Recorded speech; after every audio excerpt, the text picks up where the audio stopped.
예, MBC 해직 기자로 유명하고 또 고발뉴스라는 매체를 운영하고 있는 이상호 기자 나오셨습니다. 이상호 기자가 최근에 또 다큐멘터리 하나 냈어요. 그래서 좀 화제가 되고 있는데 대통령의 7시간? 대통령 7시간? 7시간이겠죠. 대통령의 7시간이라는 영화를 내서 도대체 이게 어떤 내용인지 이것에 대해서 궁금증을 좀 풀어보는 인터뷰 시간을 갖고자 합니다. 예, 고발뉴스 이상호 기자님, 안녕하세요. 안녕하십니까? 아, 예, 예. 아, 잘생기셨네요. 아유, 제가 실제로 뵈니까 되게 유하시네요. 아, 그래요? 예, 근데 워낙 우리 김 기자님이 중요한 일을 하고 계셔가지고 예. 저도 뉴스톱을 매일 띄워놓고 보는데 예. 정말 큰 좀 파장이 좀 있어가지고 아유, 뭐. 주류 매체처럼 영향력을 크게 좀 가졌으면 좋겠어요. 아유, 칭찬해 주셔서 감사드리고 사실은 제가 저보다는 이제 언론계 선배시고 그래서 뭐 얘기도 많이 듣고 제가 뭐 원래 경향신문 있을 때도 네. 이제 많이 들었는데 뵌 거는 처음이에요. 네, 사실은 제가 그러네요. 많은 분들 뭐 언론계 분들은 많이 뵀는데 어쨌든 오늘 이렇게라도 좀 뵈어서 되게 반갑기도 하고 고맙습니다. 네, 그렇습니다. 일단 제가 잠깐만 우리 댓글 좀 소개시켜 드리고 하겠습니다. 아, 다정한 권금자님, 이상호 기자님 반가워요 라고 하셨고요. 이명수님은 이상호 느낌표. 아유, 뭐 팬이 많이 오셨네요. 예. 공봉님이 이상호 기자님이 국민TV 이름을 지으셨죠 했는데 많이 팩트인가요 이거? 네, 맞습니다. 그래요? 원래 김용민 PD가 예. 칼라 TV인가? 예. 영어로 이렇게 짓자고 하셨어요. 근데 칼라TV. 예. 네. 그리고 또 흑백TV, 칼라TV, 그 네. 칼라TV예요. 네. 아니 정확하게 기억은 안 예, 나는데 예. 또 시민 방송 뭐 이런 지적도 있었고 국민은 좀 전체주의적이지 않느냐 예. 그런 의견도 있었는데 그래도 일반 우리 국민들이 느끼기에는 그 정말 이게 미디 협동조합이라는 게 처음 있는 거였기 때문에 그 대표성을 갖는 차원에서 제가 밀었었죠. 아, 그러셨군요. 아유, 어쨌든 뭐 오늘의 국민TV에 초석을 닦아주신 분이네요. 아니요, 아유, 그냥 네. 저 삽질 좀 했습니다. 감사합니다. 원래 이제 국민이라는 게 말씀하셨듯이 뭔가 이제 네이션이라는 거를 그렇죠. 전제로 하기 때문에 그거를 싫어하시는 분들이 있어서 그거를 이제 영어로 피플이 한국어로 하면 인민이에요. 그러니까요. 그래서 근데 우리가 인민을 못 쓰잖아요 지금. 그러니까. 인민 방송 하면은 뭔가 이상한 인민 TV 하면은 국조선 TV 같고. 그래서 시민 방송이라고 하자는데 그러면 약간 또 서울 시민 TBS가 쪽으로, 또 교통방송이 약간 그러니까요. 뭐 시민의 방송 이러니까. 예. 그래서 국민TV 잘 지으신 것 같아요. 아이고 다행입니다. 다만 가끔 국민일보가 운영하는 거냐고 물어보시는 분들이 있어요. 예. 알겠습니다. 콤피덴트님이 2만 원을 갑자기 이상호 기자님이 나오니까 2만 원을 후원해 주셨습니다. 좀 많이 좀 써주십시오, 여러분. 감사합니다. 예. 오늘 이제 오늘 여러 가지 뭐 이유로 모셨지만은 오늘 이제 다큐멘터리 얘기를 좀 해야 될 것 같아요. 예. 자, 일단은 뭐 대통령의 7시간. 여기서 대통령은 우리가 다 추정하는 그분 맞으시죠? 지금 여기 들어가 계신 분. 네, 그렇죠. 503. 예. 네, 편하게 503. 503. 예. 아, 이게 우리가 그 일반적으로 알고 있는 세월호의 박근혜 대통령의 7시간의 행적에 대해서 추적을 한 다큐멘터리 영화인가요? 일단 기본적으로는 바로 그 7시간 동안에 너무나 우리 소중한 국민들 304명이 그야말로 국가에 의한 타살에 준하는 구조한다고 기다리라고 그래놓고 구조를 오히려 방해했으니까. 그렇죠. 그래서 이제 그런 7시간에 대한 이야기를 풀어가는데 예. 그러려면은 시간을 누가 통제했는지를 알아야 될 거 아니에요. 박근혜 503의 시간을. 예.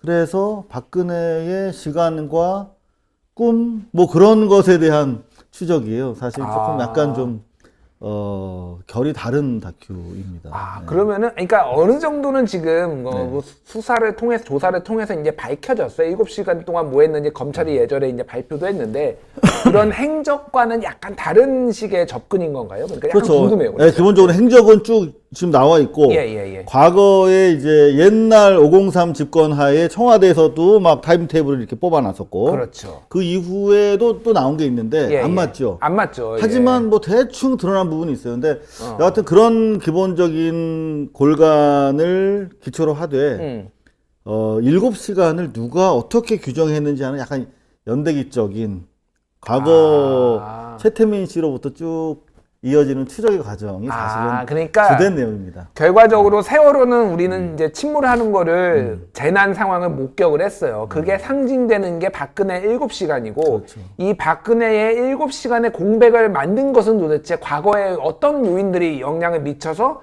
7시간이라는 이게 있었고 이 재난으로까지 이어졌는가를 총체적으로 좀 이렇게 거슬러 올라가서 규명해 제대로 정리해 주셨습니다. 바로 맞나요? 그겁니다. 저는 그냥 네. 찍은 거예요. 그 말씀만 듣고 찍었는데. 그러니까 사실 예, 약간만 부연 드리자면 예. 그 세월호 7시간은 사실 저의 작가적 관점에서는 지난 박근혜 정권의 4년 동안의 단면과도 너무나 일치한다는 인식을 가지고 있어요.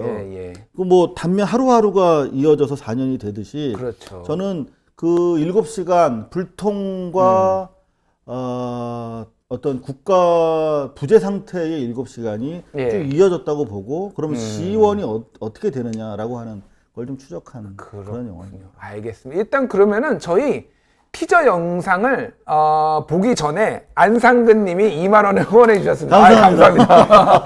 감사드리면서 저희가 티저 영상, 대통령의 7시간 티저 영상 보도록 하겠습니다.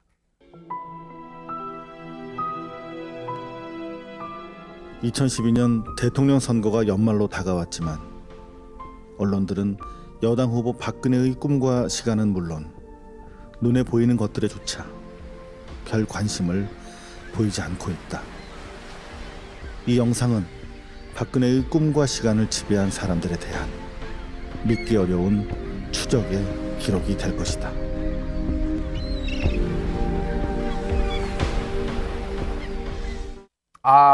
일단 약간 폼을 잡으셨네요. 네, 좀 잡았습니다. 뒤에서 야, 이 실루엣으로 딱 잡으니까 네. 너무 있어 보여. 폼 잡을 때 잡아야죠. 예, 멋있고요. 굉장히 궁금하네요. 이게 그러니까 오히려 이거는 뭐라고 해야 되나 다큐 감독으로서 좀 센스가 있다. 저는 그런 느낌이 드는 게 그냥 단순하게 대통령의 7시간을 직관적으로 7시간을 뭐 이런 건 이런 게 있었습니다 하면은 사람들이 안 봤을 것 같은데 저렇게 이 7시간을 만든 게 무엇인지에 대해서 기원을 거슬러 올라가 보자 하니까 보고 싶어요. 근데 사실 우리 김준혁 기자님 같은 경우는 팩트를 증상하는 뭐 대표적인 팩트 체커인데 아마 웬만한 내용들은 다 이렇게 저렇게 다 간접적으로 들어서 아시는 부분일 거예요. 김 기자 정도 되면. 근데 우리 또 세월호를 겪으면서 우리 국민들도 많이 이런저런 얘기를 많이 알아서 청취는 했는데 과연 이게 확인된 것인지 그거 되게 불확실하고 그래서 술자리에서만 주로 얘기하고 그렇죠. 이게 메인 주된 담론으로 좀 올라가기 어려운 부분이 분명히 있어요. 이를테면 최태민과의 관계라든가 무슨 뭐 종교적인 관계가 아니냐, 뭐 최순실이 뭐 현몽했냐 이런 얘기들. 이를테면 예전에 그런 게 있었죠. 최태민이 박근혜의 영혼과 육체를 다 지배했다. 뭐 이런 발언들도 있었어요. 옛날에. 그럼요. 그건 이제 여기서 한 발짝 더 나가면 바로 소송입니다만. 그러니까요. 그런 발언들이 있었던 건 팩트니까요. 그렇죠. 그러니까 그래서 사실 저희는 그 부분을 최대한 확인하기 위해서 관련된 사람들, 그 내부자들 아니면 하기 어려운 발언들이 있잖아요. 최대한 그런 부분에 접근하느라고 사실은 좀 시간이 많이 걸렸죠. 그러면은 조금만 이제 뭐 영화는 우리가 가서 봐야 되고 당연히 뭐 돈을 내고 보는 게 당연한 거니까 다만 이제 취재원들이 어떤 취재원들을 좀 만나셨는지를 좀 얘기를 해주시겠어요? 바로 이를테면 뭐 미용 시술에 대해서도 저희가 그때 당시 문제 제기를 했었는데 그런 부분이라든가 또 종교적인 부분 이거 너무 중요한 부분이거든요. 사실은 이게 뭐 본인이 이야기하지 않으면 확인하기 되게 어려운 부분이잖아요. 박근혜 씨의 종교 문제. 근데 우리가 안 알려져 있는 부분이 되게 많아요. 네, 그래서 그런 부분과 관련해서 저희는 뭐 박근혜 씨는 물론이고 최순실 씨도 뭐 일단 주사시 소송을 검토하겠다는 얘기를 지금 저희가 간접적으로 청취하고 있어요. 그래서 일단은 뭐 소송에 대비할 정도의 아주 최측근들의 인터뷰로 사실상 구성이 되어 있다. 이 정도는 말씀을 드릴 수가 있습니다. 그렇군요. 굉장히 또 이렇게 소리 없습니다. 아니 이렇게 얘기하니까 뭔가 모금도 해줘야 돼요. 막 지갑을 열어야 될 것 같아요. 이게 소송 나갈 거 대비해서 우리가 알겠습니다. 자, 지금 다큐멘터리 영화를 여러 번 제작하셨어요. 예전에 다이빙 벨 제작하셨고, 그 다음에 이제 김광석 관련해서도 제작을 하셨고 이번에 세 번째인 건가요? 그 사이에 블랙리스트를 다룬 다이빙벨 그 후란 영화가 있었어요. 아, 그렇군요. 완전 망했습니다. 네. 그래서 그럼 네 번째. 왜 이렇게 계속 이 다큐멘터리 영화를 만드시는 거예요? 원래 저는 뭐 다큐멘터리 영화 감독이 될 생각이 전혀 없는 사람이었는데요. 예. 다이빙벨 때 이번에 블랙머니 감독하신 정지영 감독님이 예. 호출을 하셨어요. 아. 이거 뭐 언론은 이미 지금 뭐 재갈이 몰려 있는 상태인데 뭐 영화 대한민국 대표하는 영화제인데 뭔가 이게 세월호 영화 하나도 없다. 예. 좀 도움을 달라 이렇게 연락이 오셨어요. 그래서 지금은 뭐 달리 취재할 수 있는 방법이 없고요. 취재해 놓은 게 있습니다. 다이빙벨이라고. 예. 그래서 한 달 동안에 그거를 만든 거예요. 그래서 사실 차출 강제 징집당한 셈이었어요.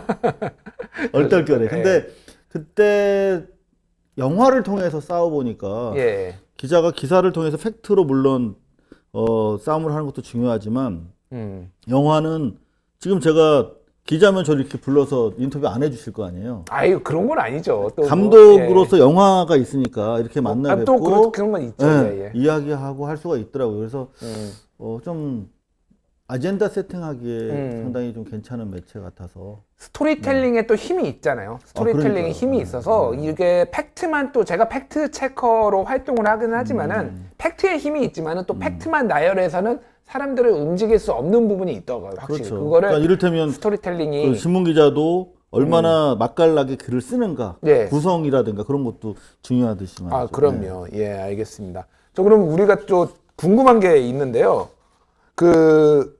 지금까지 이거 해서 돈을 버셨습니까? 다큐멘터리 해가지고. 아니, 저는 돈을 벌려고 만든 상업 영화는 아닙니다만은 예. 지금까지는 사실은 다 상업 영화로 했으면 망했겠죠. 예, 다이빙벨 때도 돈을 벌려고 한 건 아니지만 제작비를 그대로 메모를 했고 예. 그 대신 이제 투자자들은 계셨어요. 이분들에 대해서는 적정 이자율 선에서 드리고 그 이상 남는 거는 전액 다 기부를 했습니다. 4.16 단체로. 그러니까 망하진 않았네요, 일단 그러니까. 그렇죠. 네, 계속 다행이네요. 만들고 혹시 있으니까. 사제를 털어서 하고 계셨을까봐 그 굉장히 말씀이시구나. 굉장히 저기 김호채님이 이상호 기자님 감동입니다. 이렇게 또 하셨네요. 반갑습니다. 알겠습니다. 자, 그러면 대통령의 7시간은 언제 개봉하고 어디에서 개봉하나요? 이게 일단 14일 이번 주 목요일 날 이번 주 목요일. 네, 개봉을 하고요. 지금 64군데인가요? 극장을 열었습니다. 64군데나 엄청 이게 이런 다큐멘터리 영화가 이렇게 많은 거 잡기 쉽지 않은데요? 쉽지 않죠. 사실 보통은 네, 압력 좀 넣으셨나요? 어디? 그건 아니고요. 예. 삽질 같은 영화도 이번에 한 150관 정도 저희보다 오히려 더 많이 확보를 했어요. 아마도 이게 김어준 씨라든가 최승호 사장님이라든가 이런 분들이 영화를 통한 다큐 저널리즘의 가능성을 한쪽으로는 열었는가 하면 동시에 그게 극장 입장에서 봤을 때도 이게 흥행 수입이 되네 라고 하는 유의미한 결과를 얻었기 때문에 극장에서도 나름 관심을 가지고 일단 요 정도 한번 열어줘 볼까 하고 열어준 것 같아요. 아, 그렇군요. 그리고 방금 말씀하셨는데 지금 같은 날 개봉을 해요. 네. 예, 삽질. 네. 그러니까 4대강에 관련돼서 얼마나 지금 헛돈을 쓰고 지금 그게 얼마나 파괴적인 재앙을 불렀나 환경에 이런 거를 했는데 본의 아니게 경쟁 관계가 돼버렸어요. 어떻게 생각하세요? 왜 그러냐면 그 이유가 있어요. 이 11월이 예. 영화 극장 비수기예요. 비수기죠. 그러니까 예. 이게 우리나라 영화를 의무 상영해야 되는 쿼터가 있는데 예. 이제 10월까지는 외화들 막 돌리고 외화 막 돌려서 돈 벌고 예. 12월에는 또 극장 대작들 있잖아요. 크리스마스 시즌에 대작 틀어야죠. 그러니까 11월이 조금 비어요. 아. 그래서 예술 영화나 독립 다큐들이 주로 11월에서 가야 조금 극장을 얻을 수가 있거든요. 그러다 보니까 사실 지난주에 또 좋은 영화인데 졸업이라고요. 예. 상지대 학원 민주화 투쟁. 그걸 다룬 좋은 예. 작품도 개봉을 했고 삽질도 저희랑 비슷한 시즌에 이렇게 여러분들 만나게 된 것 같습니다. 이제 물어보겠습니다. 어느 쪽이 이길 거고 흥행 성적 누가 이길 것 같네요. 자. 일단 삽질이 유리하죠. 왜요? 왜? 극장도 많이 얻었고 예. 그리고 워낙 뭐 홍보가 좀 오마이뉴스에서 네. 심혈을 기울여서 제작한 거고 보신 분들도 영상도 좋다고 그러고. 오마이뉴스에 버금가는 고발 뉴스가 있지 않습니까? 우리에게는. 아유, 저희 뭐 오마이뉴스에 비하면 뭐 너무 작죠. 예. 그러면은 네네. 어쨌든 삽질보다는 못할 것 같다라는 조심스러운 전망을 하셨는데 네. 그러면 몇만 예상하십니까? 자, 사실은 예, 10,000명, 20,000명 이게 극장에서 이렇게 모이는 게 오락 영화 보러 가는 분들이랑 달라요. 다르죠. 정말 예, 소중한 예. 분들인데 제가 지난 영화가 블랙리스트, 다이빙백 그 후란 영화였는데 저희가 3,500명 정도 들었거든요. 3,500명이요. 네. 와. 그래도 그것도 의미 있는 숫자예요. 사실 그럼요. 다큐멘터리. 예, 예, 근데 예. 이제 가슴 아픈 거는 관객이랑 조금이라도 좀 만나고 싶었는데 관객과의 대화를 하러 갔는데 문을 탁 열었더니 관객이 한 명도 안 계시더라고요. 아, 진짜요? 네. 근데 제가 마음이 너무 아픈데 다음 일정이 또 계속 있잖아. 예, 예. 그래서 제가 여기서 속상한 표정을 지으면 아. 같이 간 분들이 배급사나 뭐 홍보하는 분들이 마음이 아프잖아. 그러니까요. 그래서 웃으면서 갔어요. 다음 극장에 갔는데 두 분이 계시더라고요. 아, 너무나 감사했어요. 진짜로. 이건 빈말이 아니라 지난번 영화에서 그렇게 좀 많이 훈련이 돼 있어서요. 저는 한 4,000명 정도 넘으면 진짜 해피할 것 같습니다. 자, 알겠습니다. 정말 성공하길 빌고 이런 영화들이 또 성공을 해야지 대한민국 영화계의 어떤 다양성에도 도움도 되고 또 어떤 정치적인 어떤 관점들이 또 풍부해지고 그럴 것 같아요. 그래서 항상 응원하고 성원하고 저도 시간 내서 꼭 돈 고맙습니다. 내고 꼭 이거로 보러 가겠습니다. 자, 이제 언론계 얘기를 좀만 예, 좀 하고 예, 싶어요. 그래서 이제 MBC에서 오랫동안 있었고 사실은 그 이제 MBC에서 나오게 된 것도 그런 명품백 이런 사건 이런 거를 폭로를 하고 뭐 여러 가지 일들이 있으면서 이제 나온 걸로 알고 있는데 지금 최근에 이제 뭐 여러 가지 논란들이 있습니다. 언론계, 특히 이제 방송계, KBS, 뭐 MBC, 뭐 여러 가지 있는데 그 오랫동안 종사했던 당사자로서 어떻게 좀 보세요? 최근에 이런 일련의 사태들. 방송이 사실은 검찰 개혁 얘기하지만 대단히 권력화됐죠. 권력화되었다. 네, 한 번도 뭔가 물갈이가 안 된 조직이거든요. 그러니까 방송사의 주류는 계속 주류로서 뭐 10년, 20년 호의호식 하다가 제대하고 뭐 그런 조직이 왔거든요. 예. 그러니까 물론 뭐 경향신문 오래 계셔서 아시겠지만 옛날에 고시만큼이나 어렵다 언론사 기자 되기가. 그래서 예, 예. 뭐 언론 고시라고 했듯이 그런 선민의식, 엘리트주의가 팽배해 있었기 때문에 사실은 오늘날 검찰이 과도한 특권과 제지당하지 않는 권력의 관성에서 오는 그런 잘못된 점이 비판되고 있다면 언론도 사실 마찬가지인 거거든요. 예, 예. 그래서 사실은 얼마 전 고인됐지만 우리 이용마 기자가 촛불 정신으로 거듭나야 되는데 어떻게 거듭나야 될지 모르는 거죠. 근데 그런 와중에서 KBS가 이런저런 똥볼 차다가 이번에 출입처 제도 혁파라는 쪽에 이제 방향을 잡고 예. 내부 개혁을 하려고 추진하는 부분에 있어서는 만시지탄이고 아쉽지만 다행스럽게 생각한다. 아, 출입처제도 폐지하는 거 잘 될 거라고 보세요? 오랫동안 뭐 기자 생활 하셨고 출입처에도 오랫동안 있어봤는데 저는 사실 좀 잘 될까? 이게 왜냐면 다른 데들이 다 거기서 뭔가 기사 쓰고 있는데 좀 약간 의문이 되긴 한데 어떻게 보세요? 엄경철 신임 보도국장이랑 예. 한번 얘기를 해봤어요. 예, 예. 그분도 뭔가 어떤 개혁을 할 수 있을 만한 초심이 남아있는 분이거든요. 현장에서 오랫동안 배운 부분이지만 상당히 이거는 쉽지 않은 결정인데 어떻게 하셨습니까? 달리 방법이 없다는 거예요. 예, 자칫 예. 잘못하면 이러다가 우리가 시청률 뺏기게 생겼다는 정도의 위기감이 들었다는 거죠. 그래서 물론 지금 저희가 KBS 쪽 내부 동향을 취재해보면 상당한 우리가 생각하는 것 이상으로 반발 여론이 있대요. 왜냐하면 10년, 20년 동안 출입처에서 주는 뭐 보도자료라든가 모찌라고 해도 되나? 네. 이렇게 팁 예, 예. 제보 이런 것들을 관료들이 친한 척해서 준단 말이에요. 이거 한 줄 딱 그으면은 톱거리가 된단 말이야. 일용할 양식이 되는데 예. 그런 걸로 기사 쓰던 사람들한테 너 출입처 나가지 말고 네가 알아서 이런 이슈 팀에 널 배속시킬 테니까 이런 거 발제를 네가 해와. 그러면 아마 기사 못 쓰는 기자가 절반 이상 될걸요. 그래서 대단히 반발이 심하지만 엄경철 신임 국장은 그걸 알고 시청률에 연연하지 않겠다. 그리고 출입처에서 나오는 출입처발 기사와 경쟁하지 않겠다.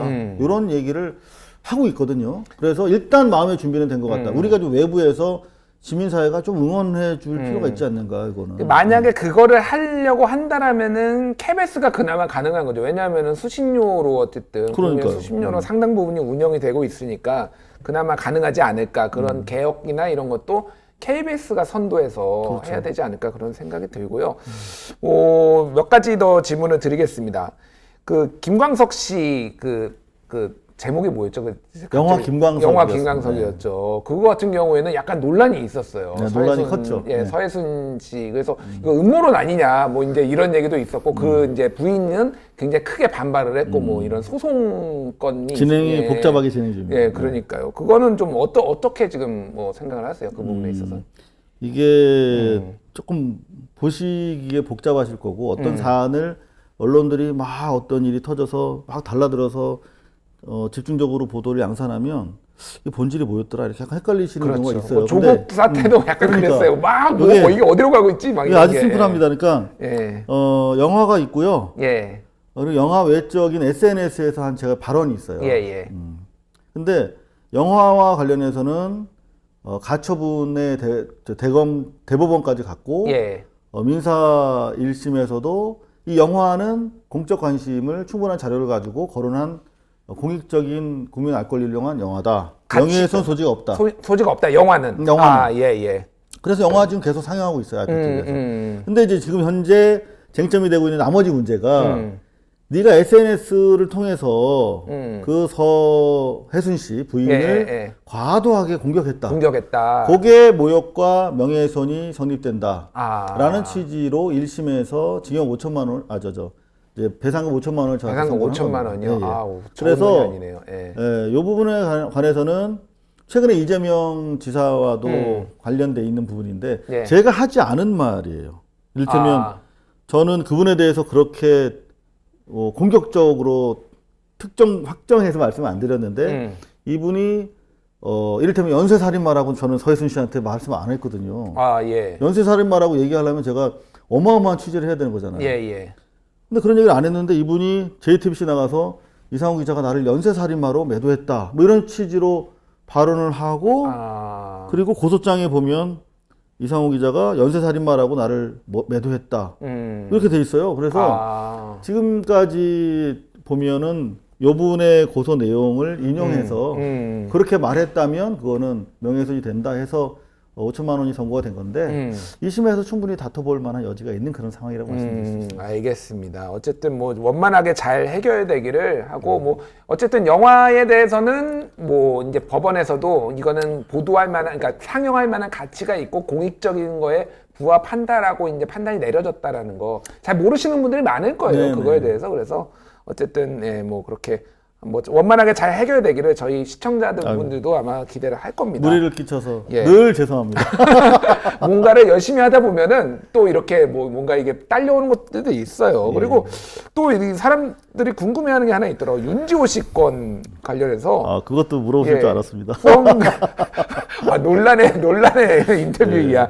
후원금 사기 얘기가 나오고 있는데 윤지호 씨는 본인 유튜브에서 또 윤지호 씨를 지지하는 사람들은 처음 후원금 모금은 이상호 기자가 도와주자고 해서 시작된 거다. 그래서 내가 하자고 한 게 아니라 이상호가 하자고 한 건데 왜 나한테 오라고 그래? 이런 식으로 지금 약간 얘기를 하고 있어요. 그건 정확하게 어떻게 된 건가요, 그게? 정확하게는 통상적으로 SNS에서 우리가 뭐 후원을 하는 경우가 많이 있잖아요. 예, 예. 저도 국민TV 초창기부터 함께 하자고 예. 그리고 조합원이 되어 주십사라고 항상 방송에서 말씀드리고 보통 이렇게 기본적인 선의가 넘쳐나는 그런 사실은 좀 따뜻한 공간이기도 하지 않습니까? 예. 그런데 윤지호 씨 같은 경우에 간단하게 설명을 드리면 네. 지금 복잡해요. 이분이 뭐 사기도 걸려 있는 것 같고 그런 거 인터폴 하면은- 지금 수배까지 당했잖아요, 지금. 예. 그런 거 하면 무슨 뭐 후원금 모금과 관련된 문제가 있는 것 같고 한 복잡해요. 근데 이것도 분리할 필요가 있는 사안이에요. 이게 뭐냐면 대부분 다 분리를 해야 되는 거죠. 네, 한꺼번에 이렇게 보면 기본적으로 이 사기와 관련된 부분이 그 뭐 책을 출판하는 과정에서 무슨 뭐 이해관계가 아, 예. 뭐 좀 논쟁이 있었나 봐요. 예. 요거는 뭐 서로 간의 주장이 다르니까 좀 더 들여다 봐야 될 부분인 것 같고 이 후원금 모금과 관련해서 이제 예. 고발뉴스와 제가 이제 연관이 돼 있는데 사실은 이제 TBS 라디오를 통해서 그분이 올해 3월에 국내에 알려지기 시작하고 초반에 공중파 등을 비롯해서 엄청나게 많은 많이 웬만한 데는 다 인터뷰했어요. 다 나갔죠. 뭐 김현정의 JTBC, 뉴스쇼, SBS, 뭐 TBS 김어준의 뉴스공장 뭐 다 나갔습니다. 그렇죠. 예. 그리고 보름 정도 만에 그걸 다 소화했어요. 그러면서 3월 18일에 어떤 일이 있었냐? 제가 그분을 방송국에서 2번을 봤어요. 제가 저도 이제 맨날 뭐 나가잖아요. 김어준, 뭐 김현정 나가는데 계속 마주치더라고요. 그 정도로. 예. 근데 저희가 이제 3월 18일 날 더구나 문재인 대통령께서 어떤 말씀을 하시냐면 예. 이거 윤지호 등과 관련된 이 장자연 사건, 뭐 김학의, 뭐 버닝썬 이런 거 과거 수사기관에 잘못된 관행이 발견이 되면 철저하게 재수사해라. 뭐 이런 식으로 이제 지시까지 한 날 밤에 이제 저희랑 인터뷰를 하는데 저분이 자기가 불안하다는 거예요. 그러니까 저는 25년 동안 제보자들만 상대하고 살았어요. 예. 그분들이 뭐 신도 아니고 생활인들인데 이렇게 위협을 받는 상황이 되면 상당히 좀 예민해져요. 예, 뭐 그거 또 뭐 얘기를 많이 했죠. 그 불안하다는 네, 얘기를 불안하다. 그래서 방송에서 나와서. 예. 실제로 그날 스튜디오에 이렇게 경호원들도 대동을 하고 왔고 차도 이렇게 검은색 세단을 딱 타고 오셨더라고요. 그래서 방송 중에 그런 경호 비용을 나라가 대고 있느냐라고 했더니 나라에서는 못 믿겠다 이거예요. 그러면서 이 경찰 무슨 배를 눌렀는데 안 되고 뭐 그런 취지로 발언하셔가지고 자 어머님께서 1,000만 원 정도 고가의 경호 비용을 대셨다는 거예요. 그래서 마음이 너무 아파서 뭐 도와주자. 그래서 마음이 아파서 우리가 그 당시까지만 해도 이분이 지금은 과연 그 진술 증언 내용이 다 맞는가에 대해서 의견이 분분하신데 적어도 그날 저희가 방송한 2가지 사안에 대해서는 상당히 유의미한 증언자예요. 그러니까 장자연 사건과 관련한 조선일보 그 간부급 기자에 대해서는 일관된 진술로 인해서 재판이 진행 중이잖아요. 그렇죠. 지금. 그거는 적어도 무유죄를 떠나서 대한민국 검찰은 의미 있는 진술을 받아들였다는 뜻이니까. 또 다른 하나는 전화 고발 뉴스에서 중시하는 부분은 사실은 당시 장자연 사건 초기에 경찰도 장자연 양의 사망을 인지하기 전에 이미 국정원에서 직원이 나와 있었어요. 그래서 처음부터 끝까지 계속 거기서 컨트롤 타워 역할을 했는데 윤지호 씨 책에 보니까 국정원 직원이 그 자료를 인멸하는데 개입했다는 취지의 진술이 있더라고요. 그러니까 저한테 대단히 중요한 진술이었어요. 그러니까 국정원 직원으로 보이는 사람에 대한 진술을 저 말고 최초로 한 시민이에요. 그래서 이제 그 2가지가 크로스 체크를 통해서 상당히 의미 있는 진술을 받기 때문에 저는 인터뷰를 했고 그 과정에서 피해를 보고 있다라고 하는 사실은 저는 변하지 않는 좀 팩트라고 생각을 하고요. 그런데 이제 그 댓글로 좀 우리가 좀 이 정도는 도와야 되는 거 아니야? 다른 못하더라도. 모금에 대해서 이제 이렇게 힘든 상황이 있으니까 해야 그렇죠. 된다라고 얘기를 했고 지금 잠깐만 말씀. 여기 박찰스님이 지금 댓글에 달아주셨어요. 찰스, 예, 나는 그날 방송을 봤어요. 처음 열자고 한 건 이상호 기자가 맞는데 바로 윤지호 씨가 막았죠. 진정성에 의심이 된다고 하면서 막았고 그 이후에 직접 모금 단체를 만들었죠. 아마 그날 방송에 다 남아 있을 겁니다. 뭐 이렇게 말씀을 하시네요, 보니까. 네네. 그래서 이제 진실의 빛이라는 것을 이제 투명하게 만드신 거고요. 그날 이제 댓글로 그런 주장 그 좀 계좌를 알려달라고 하는 분들이 있어서 순수한 마음으로 잠시 공개를 했다가 그나마 이것도 윤지호 씨를 돕던 변호인들이 이것도 뭐 문제 시비가 있을 수 있으니까 좀 이거를 내려달라고 해서 방송을 저희가 내려드렸습니다. 예, 근데 이렇게 일이 좀 커졌네요. 알겠습니다. 뭐 열심히 일을 하다 보면은 또 이런저런 거에 근데 어쨌든 복잡하네요. 이 건이나 저 건이나 예. 복잡합니다. 알겠습니다. 지난 4월에 뇌경색 진단 한번 받으셨어요. 지금 건강은 좀 괜찮으신 건가요? 눈이 좀 충혈되셨어요, 살짝. 예, 이 사실 그 MBC에서 해고되고 나서 뇌경색을 얻었어요. 아, 그러니까 예. 그때 2013년, 12년이군요. 예. 저희는 부정선거 규탄 시민들 집회가 계속 있었거든요. 그 예, 당시에. 예. 그래서 그거를 매일매일 동영상 방송 뉴스를 제작해서 유튜브에 올리면서 잠을 못 자가지고 좀 발병이 된 것 같습니다. 근데 이게 계속 이게 없어지지 않고 후유증이 유지가 되네요. 네, 건강 관리를 잘 하시기를 바라고요. 저희가 또 응원을 하겠습니다. 일단 감사합니다. 예, 대통령의 7시간 뭐 상영 금지 가처분 이런 거 아직 안 들어왔죠? 네, 아직은 우리 공화당 쪽에서 상영 방해를 조직적으로 한 적은 있는데 부산 영화제 기간 중에는요. 이후에는 아직 뭐 법적으로라든가 집단적 대응은 지금 아직은 들어오지 않은 상황입니다. 아, 예, 알겠습니다. 저희 응원하고요. 저 그러면은 뭐 목표치 혹 생각하는 목표치 몇만? 예. 말씀드린 대로 4,000명 넘어가면 4,000명이요? 네네. 너무 소박한 거 아닙니까? 64개관에서 지금 개관을 하는데 4,000명이면은 그때도 그 정도 열었어요. 아, 그래요? 10명씩 만들어도 6,000명인데. 그게 쉽지가 않습니다. 아, 그렇군요. 말이 좀 예매 좀 해주시면 큰 도움이 된다고 예, 합니다. 알겠습니다. 네네. 그러면은 그러면 6,000명 돌파를 하면은 뭘 하셔야죠. 공약하고 뭐 공약이요? 하겠다. 예. 뭘 하면 좋을까요? 우리 국민TV 조합원님들과 시청자님들이 원하시는 게 있으시면 제가 모니터를 했다가 이행을 하겠습니다. 저희가 그러면은 의견 수렴을 해가지고 뭐를 하면 6,000명 넣으면 바로 이거 해라라고 말씀을 드리겠습니다. 알겠습니다. 그때 다시 예. 여기서 뵙죠. 알겠습니다. 또 자주 모시는 걸로 그렇게 하겠습니다. 저희가 깜빡했네요. 양용수님이 또 3만 원을 후원해 주셨습니다. 감사합니다. 이상호 기자님 역시 돈을 부르는 얼굴이네요. 감사드립니다. 예. 자, 베스트 댓글 말씀드리겠습니다. 오늘 제가 간단히 말씀 안 드렸는데 오늘 베스트 댓글 달아주신 이 두 분께는 닥터키친에서 하는 다방 커피, 설탕이 들어있지 않은 이 다방 커피를 드리니까 두 분은 이메일로 보내주시면 되고요. 베스트 댓글 72년 찍찍이님, 72년생이신가 봐요. 이분은 쥐띠라서 찍찍이라고 하신 것 같은데 여기서도 뵙네요. 이상호 기자님 몸 건강하세요. 이상호 기자님 팬이 또 이렇게 남겨주셨고요. 신디개님, 진정한 기자님이라면 이상호님께 후원과 동시에 응원글을 적어주셨습니다. 라고 했네요. 제가 못 봤나 봐요. 아까 얘기에 심취하느라고 후원을 또 해주셨네요. 이분들은 내일까지 이메일로 오전 9시까지 이메일로 개인정보 주시면 저희가 커피 보내드리도록 하고요. 자, 혼자도 괜찮지만 오늘은 너와 같이 이 에세이도 화면에 캡처를 해서 구독과 좋아요 눌러주신 분 있으면 저희가 한 분을 선정해서 드리도록 하겠습니다. 예, 대한민국의 뉴스를 깨우는 시간 김준일의 핫식스 뉴스 각성제. 오늘 준비한 내용은 여기까지고요. 잠깐만요. 예, 저도 인사드리면 안 돼요? 인사드리시죠. 예.